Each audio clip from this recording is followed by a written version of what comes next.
साथियों, मैं हूं जितेश कुमार। नेपाल जल रहा है, लेकिन नेपाल के लोगों के दिलों में जो जलन थी यह आज का नहीं है। यह जलन पिछले कई सालों से चलता हुआ आ रहा है।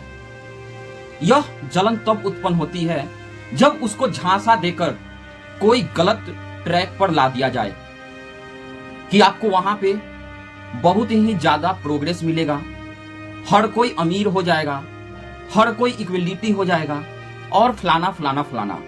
लेकिन जब उसके अंदर जब झांका जाता है, जब उस ट्रैक पे लोग थोड़ी देर चलना प्रारंभ करते हैं तो उन्हें ये सारी चीजें दूर दूर तक बिल्कुल भी नजर नहीं आती है। जी हां, हम सभी लोग जानते हैं कि नेपाल में राजशाही पिछले 250 वर्षों से लगातार चलते हुए आ रहा है।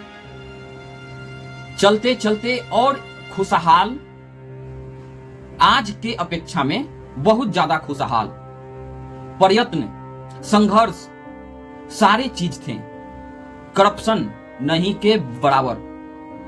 लोग वहां के राजाओं से आज के जो ढोंगी नेता या राजा नेपाल के अंदर बन बैठे हैं उनसे तो बहुत अच्छे थे, कम से कम वह राजतंत्र। लेकिन इन्हें झांसा दिया जाता है। 2008 आते आते उनके झांसों में नेपाल की कुछ जनता पड़ जाती है और होता फिर वही है जो अधिकतर देशों के साथ छलावे के साथ दिखाई पड़ता है, और वह करप्शन की आड़ में पूरी तरीका से देश को 2008 में झोंक दिया गया। उस टाइम के राजा ज्ञानेंद्र सिंह शाह 2008 में यह बोलते हुए अपना राज छोड़ दिए कि अगर नेपाल के जनता को लगता है कि राजतंत्र खत्म होने से नेपाल के अंदर खुशहाली आ जाएगा, तो मैं नेपाल के जनता के साथ हर काम के लिए हर साना बेसाना के साथ खड़ा हूं। मेरे नेपाल के जनता को कुछ भी दिक्कत महसूस नहीं होनी चाहिए। और इतना बोलकर ही वह अपना राजपाट छोड़कर वापस अपने घरों में चले जाते हैं। लेकिन इसके सारे पीछे खेल खिलाने के लिए जो माओवादी कम्युनिस्ट पार्टी फंडिंग चाइना से उस टाइम नेपाल के नहीं जाने कितने मासूम लोगों की हत्या कर देता है। जो लोग राजा के पक्ष में थे उनको बेरहमी से मार दिया गया, बच्चियों के साथ बलात्कार किया गया, उनके घर के अंदर घुसकर उनसे वह हर काम जबरदस्ती करने की कोशिश की गई, जिसके लिए नेपाल की लोग बिल्कुल भी तैयार नहीं थे। लेकिन मजबूरी हर चीज करवा देती है और वही दर्द नेपाल के हिस्से में आ खड़ा हुआ। एक साइड जो चाइना जो फंडिंग पर फंडिंग दिए जा रहा था, और दूसरी साइड करप्ट पॉलिटिशियन जो राज्य के मलाई चाटने के लिए अपने देश के लोगों के साथ ही गद्दारी करने में पीछे नहीं हटे। नेपाल के वह लोग कैसे भूल पाएंगे वह जिस समय माओवादियों इतना अत्याचार नेपाल के ऊपर पर कर रहा था, जिस समय लोग की कुछ इंडिविजुअल के साथ जब इस प्रकार के कार्य किए गए और राजा ने वहां का इंटरफियर करने की कोशिश की गई, तो राजा सहित उनके पूरे फैमिली को AK-47 से पूरी तरीका से भूंज दिया गया। और वह कुछ और नहीं था, यही तरीका था इन माओवादियों का। इसके बाद 2008 से अभी 2025 चल रही है। अभी लगभग पूरा 20 साल भी नहीं कर चुका यह लोकतंत्र का ढोंग नेपाल के अंदर, और एक बार फिर से पूरी तरीका से जड़ पे वार करके वहां के प्रधानमंत्री KP ओली, साथ में उनके मंत्री जो कि वित्त मंत्री थे विष्णु प्रसाद पौडेल, और सांसद एकनाथ ढाकला जो ओली के करीबी माने जाते थे। ओली जो कि गोली के रफ्तार के साथ नेपाल से भागने का हर प्रयत्न कर रहे हैं, क्योंकि अपने टाइम में इतना करप्शन किए हैं KP शर्मा ओली कि नेपाल की जनता दाने दाने को तरसती रही, लेकिन ओली अपना परिवार के साथ दुबई, लंदन और अमेरिका में मौज मस्ती के रंग बिखेरते रहा। और आज देश के साथ जब खड़ा होने का मौका आया ओली को, तो गोली के रफ्तार से निकलकर भाग खड़ा हुआ। जाकर जनता के सामने माफी मांगने के अलावा उन्होंने जनता के ऊपर सीधे शूट आउट का फैसला दे दिया, जिससे लगभग 21 लोग, न्यूज के मुताबिक इंफॉर्मेशन आ रही है कि उनका वहीं पे खत्म हो गए और 100 से अधिक लोगों पर स्ट्रेट फायर की वजह से बहुत ही गंभीर अवस्था में पहुंचे हुए हैं। आखिर क्या करप्शन की वह कहानी ओली के साथ जुड़ चुकी थी, जिसे छुपाने के लिए टोटल के टोटल सोशल मीडिया बैन कर दिया गया। सोशल मीडिया भी दो प्रकार से बैन किया गया, एक जो चाइना के टिकटॉक हो और अनसहित एप्स, उसको छोड़ दिया गया, लेकिन और अन्य देश के खास करके अमेरिका के बैन के ऊपर पूरी तरीका से बैन लगा दिया गया। अगर आप बिल्कुल भी करप्शन नहीं कर रहे थे, आपके खिलाफ आवाजें नहीं उठ रही थी, तो दोनों के ऊपर आपको एक समान कार्रवाई करना चाहिए था, लेकिन नहीं, मन के अंदर कुछ और, दिखावे में कुछ और। इसी पर एक शेर याद आता है दोस्तों, बर्बाद गुलदस्ता करने को एक ही उल्लू काफी थी, यहां तो हर डाल पे उल्लू बैठा है, पता नहीं वह गुलदस्ता का क्या होगा। उसी प्रकार से आज जितने भी राजनीतिक पार्टियां नेपाल के अंदर अपना अस्तित्व रख रही है, 2008 से 2025 आते आते लगभग 12 प्रधानमंत्री बन चुके हैं। तो मंत्री और बाकी नीचे वाले लोगों को आप गिनती करना छोड़ दीजिए। चीज एक चीज से थी, क्योंकि 2008 से पहले नेपाल ही एक ऐसा देश हुआ करता था जो संपूर्ण विश्व में वह बड़े ही गर्व के साथ खुद को हिंदू राष्ट्र कहा करता था। इस्लामिक राष्ट्र आपने पूरे विश्व में सुना, क्रिश्चियन राष्ट्र पूरे विश्व में सुना, लेकिन हिंदू राष्ट्र मात्र एक राष्ट्र, जबकि सबसे बड़ा आबादी वाला देश भारत होते हुए भी इसे सेक्युलरिज्म का चोला पहना दिया गया। और लेकिन नेपाल जो अपना अस्तित्व पर खड़ा रहकर राजा के साथ जनता की खुशी जुड़ी हुई साथ, वह पूरी तरीका से उसको भी गिराने में कोई कसर नहीं छोड़ी गई। आखिर कैसे विश्वास करें लोग उन नेताओं के ऊपर जो नेताओं दूसरे को बतलाने की कोशिश करते हैं कि हम जब आएंगे तो सारे के सारे ठीक हो जाएगा, लेकिन वह आते हैं और अपने नेपो किड्स को लंदन, दुबई में जो पैसा, नेपाल के जनता के हक का पैसा जो मारकर छुपाया गया, चुराया गया, इनके साथ धांधली की गई, वह अपने बच्चों को ऐश मौज और आराम करते हुए लग्जूरियस लाइफ स्टाइल के साथ अन्य देशों में वह पाए जाने लगे। अगर इसे हम छलावा नहीं कहें तो क्या कहें। नेपाल दिन सोमवार, उस दिन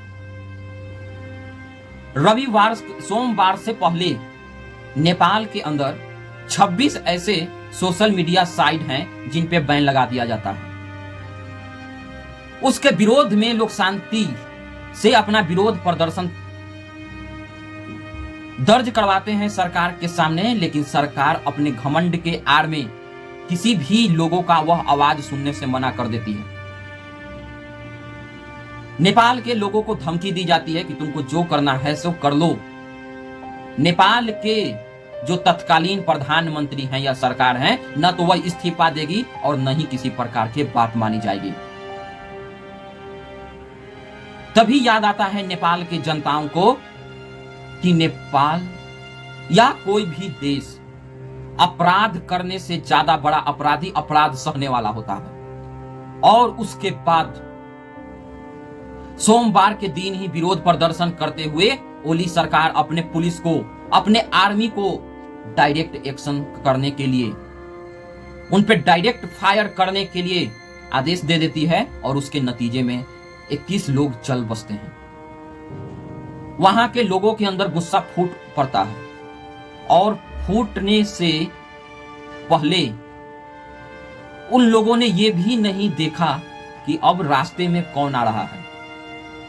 जो भी मुसीबत रास्ता में आए उनको पूरी तरीका से साफ करते चला गया।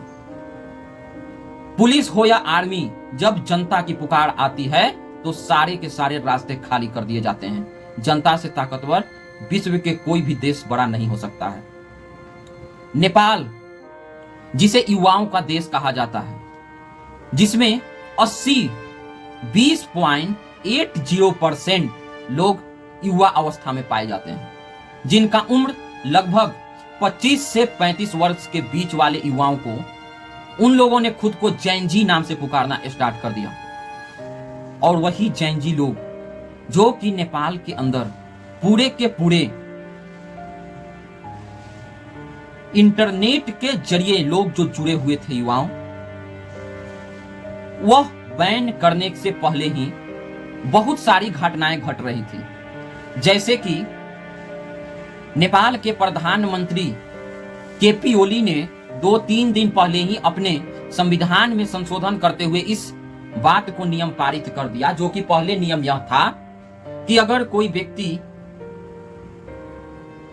नेपाल के अंदर एक जो औसत आयु सीमा है, अगर उसको पार कर जाता है, उसके बाद वह वहां के प्रधानमंत्री तो छोड़िए राजनीतिक पहलू में भी हिस्सा नहीं ले सकता है। लेकिन इसको बदलकर उन्होंने तमाम उम्र प्रधानमंत्री बने रहने का फैसला करते हैं। नेपाल में बेरोजगारी दर 2024 के मुताबिक 20.8% है। मतलब जितने लोग वहां युवा अवस्था में हैं, उनके साथ बेरोजगारी बहुत ही ज्यादा बढ़ी हुई थी।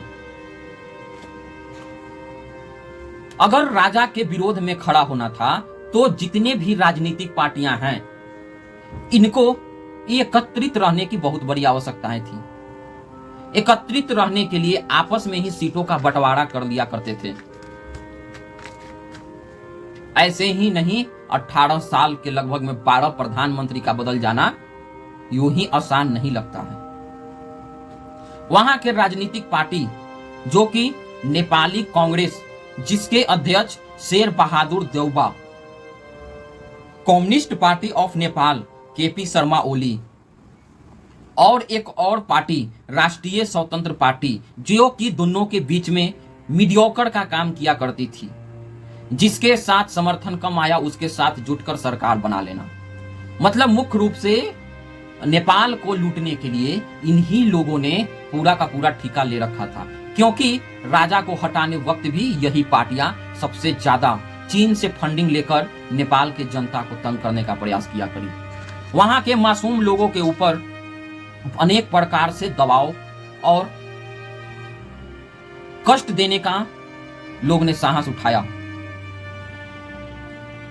केपी शर्मा ओली, जो कि भारत के विरोध में हमेशा से ही पले बड़े रहे और चीन के समर्थन में उनका BRI project build and road initiative, दूसरी प्रकार से अमेरिका से MCC फंडिंग लिया गया और इसी प्रकार से नेपाल के अंदर मनमाने तरीके से अपने बच्चों, अपने फैमिली, अपने सारे लेगसी लोगों के बीच में उन्होंने सत्ता के बंटवारा करके मलाई खाते रहे। अब स्थिति यहां तक बन चुका है कि जो पॉलिटिकल पार्टी एक प्रकार से राज करने के लिए आई, उनको या तो भागना पड़ा या लोगों ने दौड़ा दौड़ा कर बीच रास्ता पर पीटा। जो ऐसो आराम की जिंदगी काटने की प्रयास की उन राजनीतिक दलों में, जिनमें से कि केपी शर्मा ओली, पुष्प कमल दहल, माधव कुमार नेपाल, झालानाथ खनल, शेर बहादुर देउल के घरों में आग लगा दी गई। पूर्व प्रधानमंत्री झालानाथ खनल की पत्नी राजलक्ष्मी को चित्रकार के काठमांडू स्थित घर के अंदर आग लगा दी गई, जिससे वह वहीं पे झुलस कर खत्म हो गई। देउबा और उनकी पत्नी आरजू देउबा को विदेश मंत्री भी रह चुकी हैं, उन पर हमला हो जाता है। यह सारी घटनाएं क्या बताना चाहती हैं कि जब जनता के अंदर बहुत ज्यादा गुस्सा भड़क जाए तो उनसे समझौता करना ही समझदारी और राजनीति कहलाती है। यह हिंसा भड़कने का तो मुख्य कारण अभी तक सोशल मीडिया बताया जा रहा है, लेकिन आप सभी लोगों को मालूम होगा कि नेपाल पिछले कई दिनों से इस बात के लिए अपना संघर्ष कर रही थी कि हमें किसी भी प्रकार से इन राजनेताओं, इन लुटेरों से छुटकारा दो और हमें हमारा राजा वापस दो।